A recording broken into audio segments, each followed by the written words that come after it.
Accounts. आज के इस वीडियो में हम जर्नल एंट्रीज को ही आगे बढ़ाएंगे, लेकिन आज की वीडियो में हम कोई न्यू रूल नहीं पढ़ेंगे, क्योंकि मैंने अपनी लास्ट वीडियो नंबर 21 और उससे पहले वाली वीडियो नंबर 20 में आपको कुछ रूल्स बताए थे। वीडियो नंबर 20 में बेटा मैंने आपको 10 रूल्स बताए थे, purchase rules, sale rules, expenses and incomes and started business with cash. इसके अलावा payment made to someone name assign था, पेमेंट रिसीव, इस तरह के भी मैंने आपको कुछ ट्रांजैक्शंस बताए थे और रूल भी उसमें बताया था कि हमारा कौन सा रूल लगा हुआ है इसमें, ट्रेडिशनल या फिर मॉडर्न। लास्ट वीडियो नंबर 21 में उसी तरह से मैंने रूल को आगे बढ़ाया था और आपको पढ़ाया था डिस्काउंट क्या होता है, डिस्काउंट कितने तरीके की होती है और उसकी एंट्री कैसे की जाती है। आज के इस वीडियो में हम कुछ क्वेश्चंस करेंगे और सीखेंगे एक प्रॉपर फॉर्मेट में जनरल एंट्रीज को हम कैसे पुट करते हैं और क्या तरीका होता है debit transaction, credit transaction and narrations को लिखने का। और एक पेज खत्म हो जाए और अगर नेक्स्ट पेज पे हम जनरल को ले जा रहे हैं तो वो किस तरह से ट्रांसफर करेंगे ये भी मैं आपको आज की वीडियो में बताऊंगी। आपको आज की वीडियो तभी समझ में आएगी जब मेरी आप लास्ट 2 वीडियोस जिसमें मैंने रूल्स बताए हैं वो जरूर देखेंगे। तो अगर बच्चों आपने रूल्स नहीं देखे हैं तो पहले आप मेरी पिछली वीडियोस देखिए जनरल के रूल्स और फिर आपको आज की एंट्री समझ में आएगी। मैंने बोर्ड पे एक क्वेश्चन लिखा हुआ है TS Grewal 2020 page number 8.48 question number 1। अगर आपके पास बुक है तो आप लोग बुक में देख लीजिए और अगर नहीं है तो मैंने बोर्ड पे भी प्रॉपर्ली क्वेश्चन लिखा हुआ है। 5 जनरल एंट्री आइडेंटिफाई है तो मैंने जनरल एंट्री का फॉर्मेट बना रखा है, date, particular, LF, debit amount and credit amount. जो डेट दी होंगी वो हम डेट कॉलम में लिखेंगे, इंफॉर्मेशन हम अपने बिजनेस ट्रांजैक्शंस का पर्टिकुलर में लिखेंगे, एलएफ में हम कुछ नहीं लिखेंगे, लेकिन बेसिकली लेजर में ये जनरल किस पेज पे लेजर में हो रही है, लेजर रजिस्टर में वो पेज आइडेंटिफाई हम यहाँ करते हैं बेसिकली।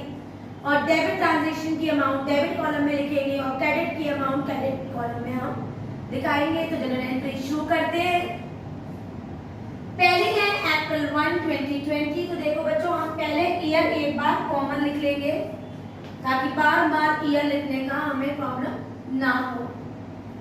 जो मंथ है हमारा उसे पहले लिखेंगे और उसके बाद हम डेट लिखेंगे, जो भी क्वेश्चन में डेट गिवन होगी। पहली एंट्री है स्टार्टेड बिजनेस विद कैश। तो बिजनेस स्टार्ट करेंगे कैश से।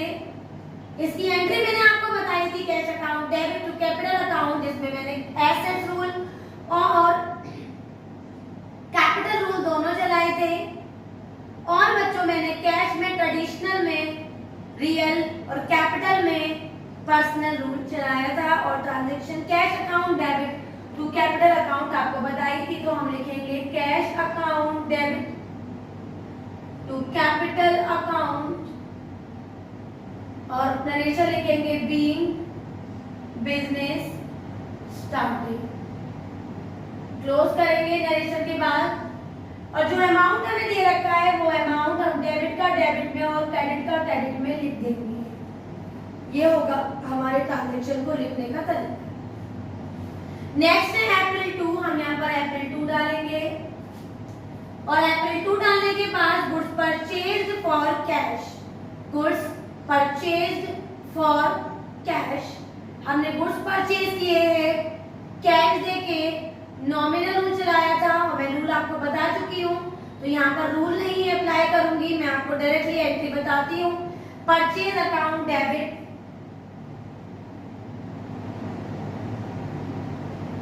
To cash account being goods purchase और अमाउंट दे रखा है 15,000 डेबिट में और यही अमाउंट क्रेडिट में आएगा। याद रखिएगा डेबिट अमाउंट और क्रेडिट अमाउंट हमेशा सेम होते हैं। अप्रैल 3 गुड्स परचेज फ्रॉम पंकज, जब भी नाम दिया हो या क्रेडिट वर्ड दिया हो तो वो हमारी क्रेडिट ट्रांजैक्शन होती है। और ये रूल भी मैं अपनी पिछली वीडियो नंबर 20 में आपको बता चुकी हूँ, तो आप उसको भी देख सकते हैं। परचेज अकाउंट डेबिट टू, यहाँ पर लिखेंगे पंकज जिससे मैंने सामान खरीदा है उधार, तो बीइंग गुड्स परचेज। याद रखिएगा बच्चों, नाम के आगे कभी भी अकाउंट नहीं आता, लेकिन अगर नाम के आगे मैं अपॉस्ट्रोफी एस लगा दूं तो अकाउंट हम लिख सकते हैं। अगर अपॉस्ट्रोफी एस नहीं लिखा है हमने तो कभी भी उस नाम के आगे अकाउंट नहीं आता। तो अमाउंट आ जाएगा 18,000 और 18,000। अप्रैल 5 की एंट्री है। नेक्स्ट हमारी गुड्स सोल्ड टू नरेश, मैंने सामान बेच दिया नरेश को, नाम दिया हुआ है, इसका मतलब कैश ट्रांजैक्शन नहीं है। Naresh debit to sales account, being goods sold. Naresh पे लगाया हमने अपना पर्सनल रूल और सेल पे लगाया हमारा नॉमिनल रूल और अमाउंट लिख दिया 9,000। क्लियर है, और हमने यहाँ तक की एंट्री कंप्लीट। आगे कह रहा है अप्रैल 7 में, अप्रैल 7 को देख लेते हैं। गुड्स रिटर्न टू पंकज, मतलब जो मैंने सामान पंकज से खरीदा था 18,000 का, वो सामान मैंने रिटर्न कर दिया पंकज को। मैंने आपको अपने लास्ट वीडियो में बताया था कि बेटा चेक कर लेते हैं कि जो परचेजिंग हुई है वो कैश है या क्रेडिट है। जब भी परचेज रिटर्न या फिर सेल्स रिटर्न की हम एंट्री करते हैं तो क्योंकि यहाँ रिटर्न है, मैंने चेक किया तो मालूम पड़ा ये तो परचेज रिटर्न है और क्रेडिट का था, इसका मतलब पैसा अभी एक्चुअल में पैसे का लेन देन नहीं हुआ है, ये क्रेडिट ट्रांजैक्शन था। तो यहाँ पर परचेज रिटर्न हो रही है। परचेज रिटर्न किसको कर रहे हैं हम? पंकज को, तो Pankaj debit to purchase return, nominal rule लगाया और बीइंग परचेज रिटर्न। अमाउंट लिखा बेटा हमने, परचेज कितने का रिटर्न किया है? 12,000 का। 12,000 यहाँ पर लिखा और इसका यहाँ पर हमने करा टोटल। यहाँ पर लिख दे रही हूँ, ये स्पेस नहीं है तो यहाँ बता दूंगी, यहाँ लिखेंगे टोटल कैरीड फॉरवर्ड, यहाँ पर नीचे लिखेंगे टोटल कैरीड फॉरवर्ड और इसको ऐड करेंगे बेटा 60 और 15, ये हो गया 75। 75 और 18, 8 और 12, 13 का 3 क्या आया है 1, 8 और ये आया 9, 93, 12 और 9, 93, 12 और 9, 9, 10, 11, 12, 13, 14, 10 और 1, 11, 1,14,000। मैंने यहाँ लिखा 1,14,000, 1,14,000 और हम अपने नेक्स्ट पेज पे चले गए। जैसे ही बच्चों हम अपनी नेक्स्ट पेज पे जाएंगे ना, ये समझ लीजिए कि ये गए हम अपने नेक्स्ट पेज पे, ये समझ लीजिए कि ये आए हम अपने नेक्स्ट पेज पे और फॉर्मेट मैंने एज इट इज बना रहने दिया है।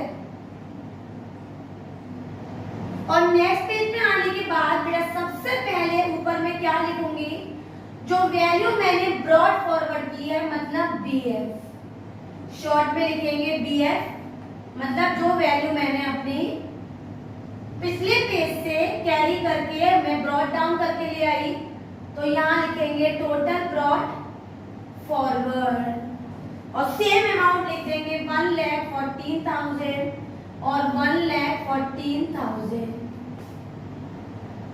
जैसे ही बच्चों हम अपनी वैल्यू को फॉरवर्ड कर देंगे, फिर आगे के ट्रांजैक्शंस करना शुरू करेंगे और नेक्स्ट पेज को कंटिन्यू करेंगे।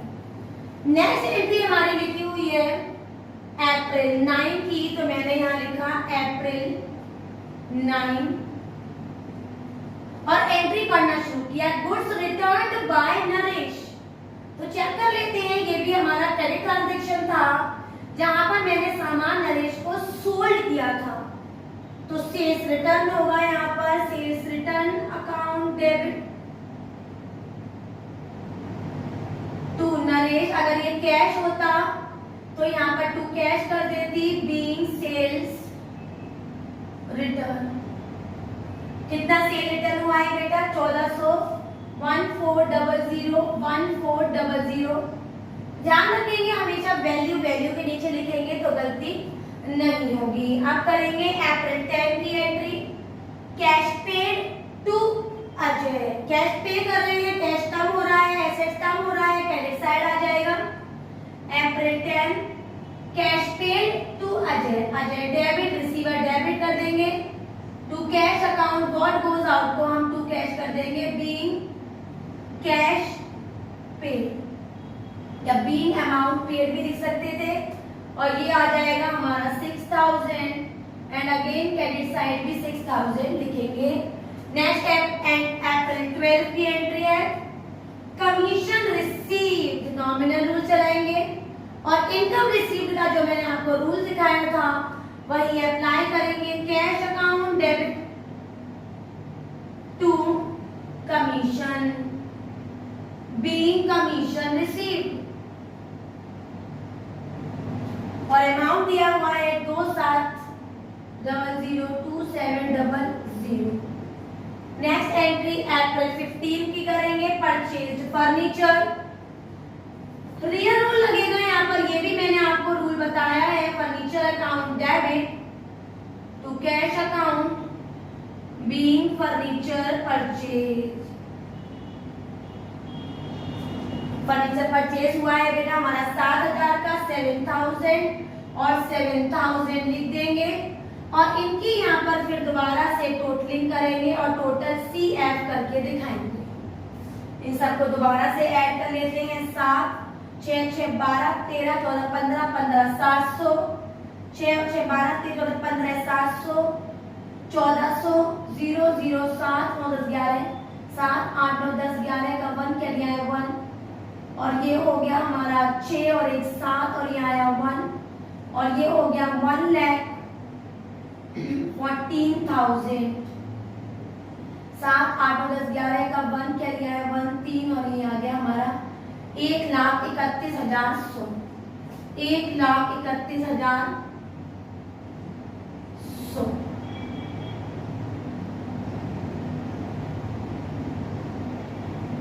और इसको हम यहाँ पर क्लोज कर देंगे, ठीक है।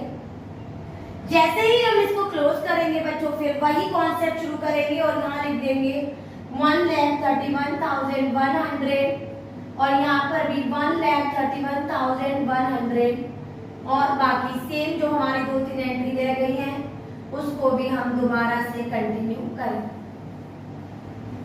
आगे बढ़ते हैं। हमारा नेक्स्ट ट्रांजैक्शन है। नेक्स्ट ट्रांजैक्शन 615 के बाद क्या करेंगे, रेंट पेड टू अमित को मैंने रेंट पे किया है। एक्सपेंसेस रूल चलाऊंगी और मैं यहाँ लिखूंगी April 16 rent account debit to cash account. नाम नहीं लिखेंगे क्योंकि हमारा एक्सपेंसेस में रूल कहता है कि एक्सपेंसेस एंड लॉसेस को डेबिट कर दो, अपोजिट में कैश आएगा और इनकम्स एंड गेन्स को क्रेडिट कर दो, अपोजिट में कैश आएगा। एंट्री देख लेते हैं, इसे कंप्लीट करते हैं। रेंट है हमारा 5,000 मैंने यहाँ पर 5,000 लिखा और नरेशन लिखा बीइंग रेंट पेड। आगे बढ़े। अप्रैल हमारी 19 की एंट्री दी है sold goods to Sumit in cash. मैंने सुमित को सामान बेच दिया कैश में तो कैश अकाउंट डेबिट, नाम और कैश दोनों दिया हो तो ट्रांजैक्शन कैश की होती है, being goods sold in cash और हमारा अमाउंट आएगा 6,000 एंड 6,000। अप्रैल 24 की एंट्री देख लेते हैं। कैश सेल, कैश सेल तो समझ लीजिए सबसे इजी एंट्री है। कैश को डेबिट कर दो और to sales being cash sales या being goods sold in cash. कितना अमाउंट आएगा बेटा 7,000 एंड 7,000। नेक्स्ट एंट्री 30 वाली देख लेते हैं। Cash received from Naresh 5000। मुझे नरेश से कैश मिला है। Cash account debit to Naresh being cash received. और कितना कैश रिसीव हुआ है बेटा? 5000 एंड 5000। और लास्ट एंट्री देख लेते हैं, ये भी अप्रैल 30 की एंट्री है। सैलरी पेड, ये भी एक्सपेंसेस पेड की तरह है। Salary account debit to cash account being salary paid. और जैसे ही हम इसका अमाउंट लिखेंगे 10,000 इन सबको ऐड करेंगे और by this a long question of journal entry is finish. Next video में मैं आपको और भी रूल्स पढ़ाऊंगी और एक क्वेश्चन हम और करेंगे अपनी नेक्स्ट वीडियो में, जिसमें मैं आपको डिस्काउंट का कंप्लीट क्वेश्चन कराऊंगी कि डिस्काउंट है, रिटर्न है, ten discount, everything how we show in a complete question. अगर आज की वीडियो आपको समझ में आई हो, सारी बात, सारा तरीका कैसे हमें एक जनरल में क्वेश्चन को दिखाना है समझ में आ गया हो, तो मेरी वीडियो को लाइक करें, शेयर करिए और मेरे चैनल को